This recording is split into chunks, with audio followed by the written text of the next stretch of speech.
सखी हम कैसे जिहिले, मरद के मजा हमरा तनिको न मिले।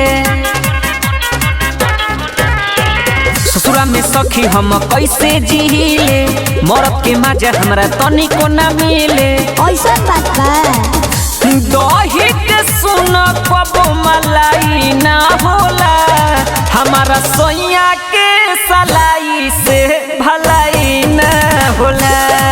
हमारा रजऊ के सलाई से भलाई ना होला। अरे तो अपने हाथ से रगड़ करो।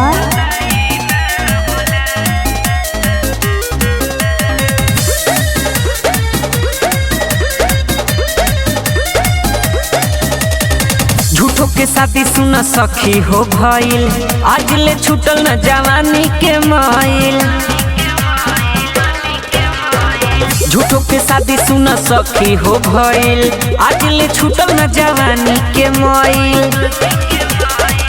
चोर चोर कबहू पलाई ना होला, कि हमारा सोइया के सलाई से भलाई ना होला। हमारा रजऊ के सलाई से भलाई ना होला।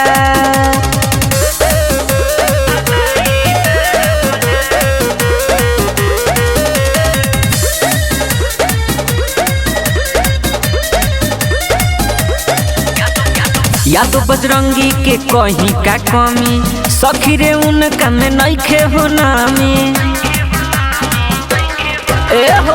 या तो बजरंगी के कहीं का कमी, सखी रे उनका में नइखे हो नामी। मंटू के रोज डोज पचलाई ना होला, तो हमार राजा के सलाई से भलाई ना होला। हमारा रजऊ के सलाई से भलाई ना होला। अरे तो चोरी सुन डाउल करो।